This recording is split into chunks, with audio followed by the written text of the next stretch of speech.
Expo dengan 3 digit nilai lahir 826 dari teknologi rekayasa otomasi angkatan 2023. Di sini saya ingin mewawancarai yaitu bisnis owner, digunakan untuk pelajaran yaitu kewirausahaan.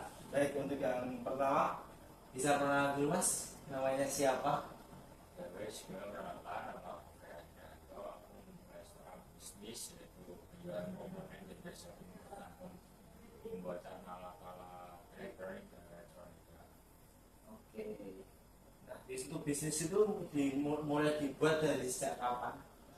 Untuk bisnis sendiri itu kita perencanaan udah dimulai tahun 2018, itu tepatnya di Surabaya kita udah membuat selesaikan bisnis. Tapi untuk saat itu kita cuma membuat alternatifnya cuma jasa aja. Jadi untuk penjualan barang elektronik dan lain-lainnya itu masih belum ada.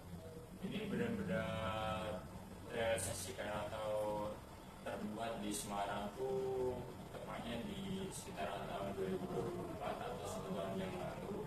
Itu kita membuatkan bisnis yang bernama Helter atau Elektronika Master. Ini bergerak di jasa, di pembuatan jasa dan seperti komponen-komponen elektronik dan elektronika.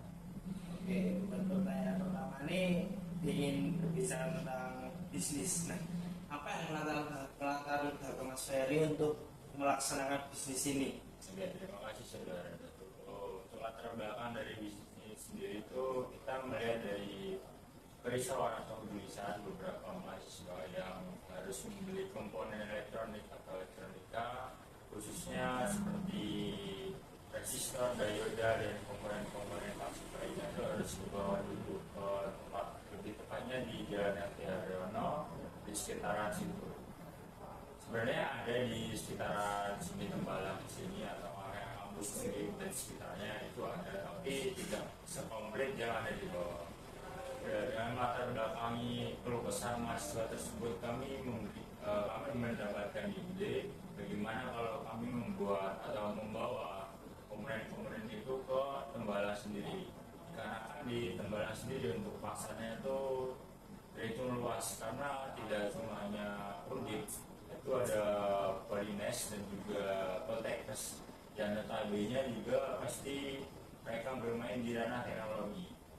Sedangkan kami juga mempunyai atau mendukung juga dari barang-barang dari segi modul dan prosesor atau dan lain-lain.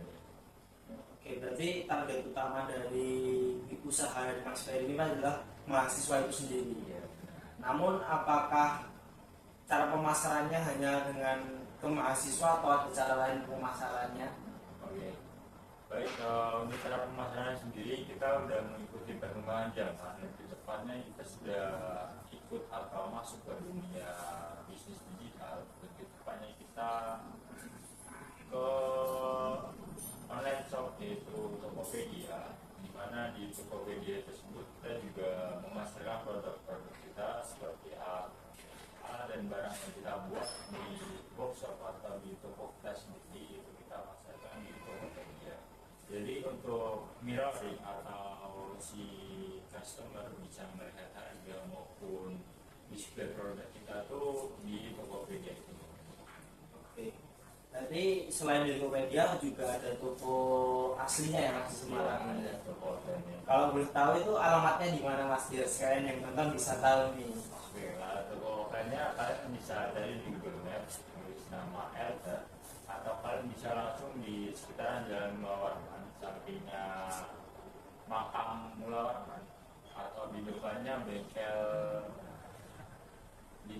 bengkel untuk presisi tepatnya bisa dilihat di Google Maps. Oke, kalau nama yang ada di Tokopedia-nya, Untuk namanya Elter Smart. oke, selanjutnya pertanyaan yang akan saya tanya itu, bagaimana strategi Anda dalam mempertahankan bisnis di tengah persaingan yang ada? Kan di Tembalang juga banyak persaingan, kan ada tensi dan lain-lain. Itu bagaimana caranya bisnisnya Mas Ferry bisa berjalan dengan baik? Oke, untuk menghadapi persaingan sendiri, kita selain dari segi harga yang harusnya bersaing satu sama lain, kita juga memberikan kualitas produk yang lebih baik daripada toko-toko lain.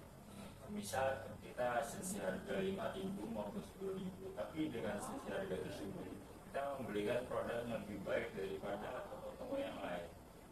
Gimana caranya agar produknya lebih baik atau tidak? Biasanya biar customer saja yang menentukan. Itu salah satu caranya. Dan cara yang lain kita juga monitoring atau tracking apa aja yang dijual oleh toko-toko pesaing. Jika di toko pesaing atau toko sebelah tidak ada, mungkin dari toko kami itu melengkapi barang-barang atau komponen yang tidak ada, sehingga saat customer belanja ke toko kami itu bisa langsung mendapatkan semua yang mereka perlukan untuk membuat proyek ataupun tugas-tugas dari dosen. Oke, berarti kan berbicara tentang harga nih. Apa sih yang menyebabkan dari tokonya Mas Ferry ini lebih murah daripada toko yang lain dengan barang? Ya, saya mau bilang mungkin nggak lebih murah tapi lebih kompetitif aja ya. Karena kami mendapatkan barang atau barang tersebut langsung dari supplier kami yang ada di luar negeri, biasanya dari Cina maupun dari Jerman. Jadi untuk barang yang lebih murah karena tidak lewat dari tangan ke tangan, jadi kita benar-benar ambil dari supplier keluar. Mungkin kita mengenakan perhitungannya dari perhitungan pajak dan lain-lain, sehingga membuat produk kami lebih murah dan kualitasnya sama dengan produk-produk yang dijual di toko sebelah. Untuk lebih murah tidaknya itu sebenarnya tidak menentu juga dari produk apa yang kita jual. Biasanya juga ada di produk kami itu yang lebih mahal, seperti halnya microcontroller ataupun modul-modul yang lain, dikarenakan dari kualitas sendiri kita tuh lebih tinggi daripada toko sebelah. Itu dibuktikan sendiri dari beberapa customer yang udah bolak-balik ke toko kita dengan membeli microcontroller ataupun modul-modul yang bersifatnya sekali pakai atau long term pakai, atau mereka bisa pakai di lomba maupun proyek, itu rata-rata customer lebih puas untuk membeli di kita. Ya, tadi kan berbicara tentang enggak dari tangan ke tangan, tapi berbicara dari memasukkan dari luar negeri. Nah, itu bagaimana caranya Mas Ferry itu menentukan harga produk, atau tadi yang bicarakan tentang jasa juga ya. Nah, itu bagaimana cara menentukan harga produk dan jasa yang ditawarkan dari tokonya Mas Ferry sendiri? Untuk harga produk sendiri kita mengambil range atau biasanya kita kali sekitar 30 sampai 40% dari harga yang kita beli, itu mendistek atau memperhitungkan juga antara pajak dan juga nanti biaya lain-lain. Misal kita barang sudah harus nilai dulu di antar pajak atau gimana barang tersebut ke sini juga ongkirnya, itu kita perlukan atau kita hitung berapa nilainya itu untuk menentukan harga dari produk tersebut. Tapi untuk referensi produk biasanya kita ikut bersaing di sekitar toko-toko yang ada di tembalan ini. Jadi misal toko A harganya 500 dan toko B 450, kita biasanya ada dua opsi, kita ikut ke 450 itu atau kita ambil di daerah untuk menentukan barang dari untuk menentukan harga dari jasa sendiri. Kita melihat seperti apa permintaan dari customer akan jasa tersebut.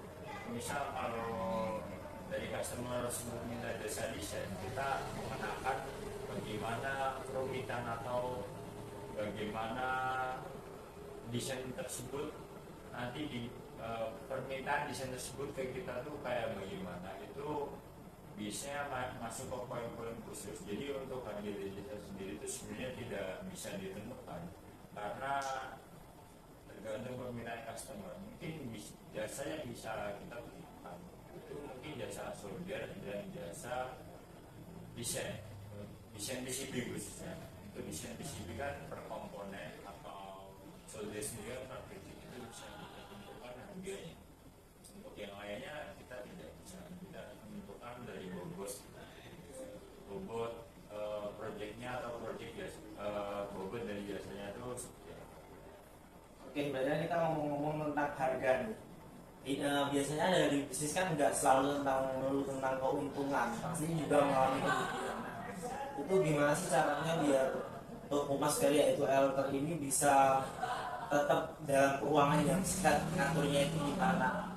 Oke, untuk mengatur keuangan jadi untuk Elter sendiri kita tuh mendapat atau mendapat profit misal dari data tersebut kita nggak ambil 100% keuntungan tuh langsung masuk ke gaji karyawan atau langsung masuk ke gaji bos. Jadi untuk 20-30% dari jasa tersebut kita akan kelola lagi uang masuknya itu untuk membeli beberapa barang-barang baru yang sedang tren atau yang sering digunakan di kalangan mahasiswa. Jadi untuk keuntungan dari jasa kita biasanya putar lagi untuk membeli barang-barang yang sifatnya terbarukan atau barang-barang baru atau terupgrade.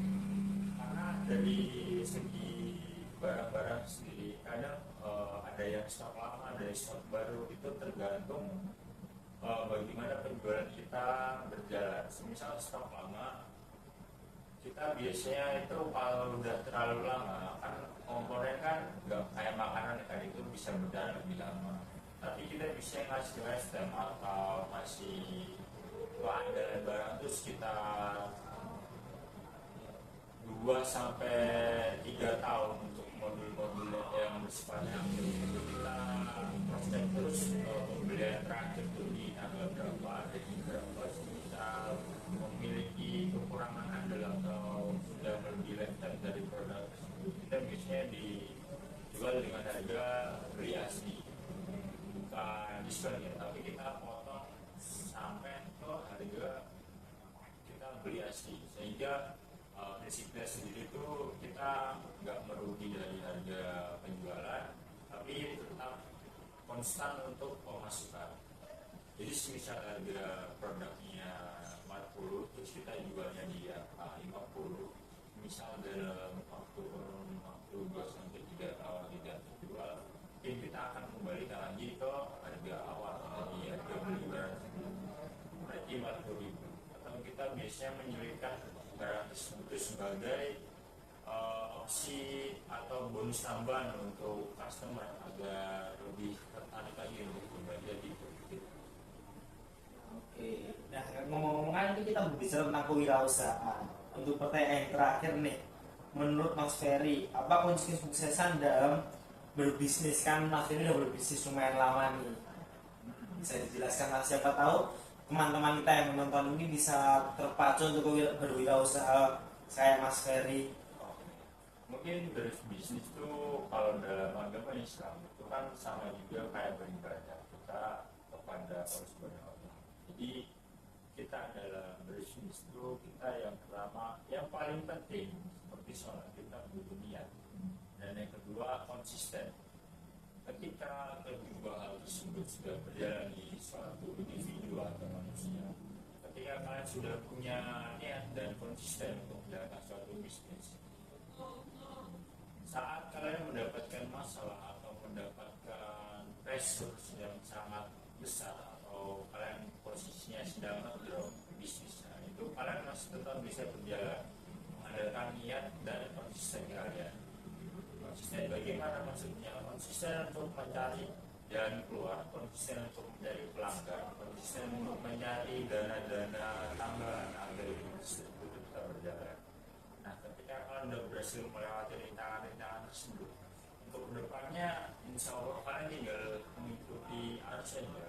Bagaimana customer itu akan bolak-balik ke toko kalian, atau bagaimana kalian menangani problem solving di bisnis kalian.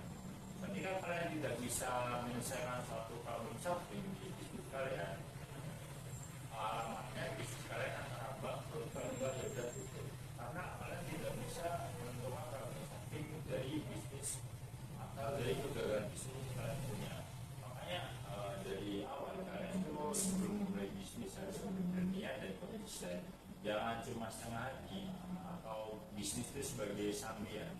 Sebenarnya bisa kalau kalian semua punya di bisnis, tapi untuk hasil akhirnya itu lebih baik atau lebih bagus, yang konsisten dan berniat di awal.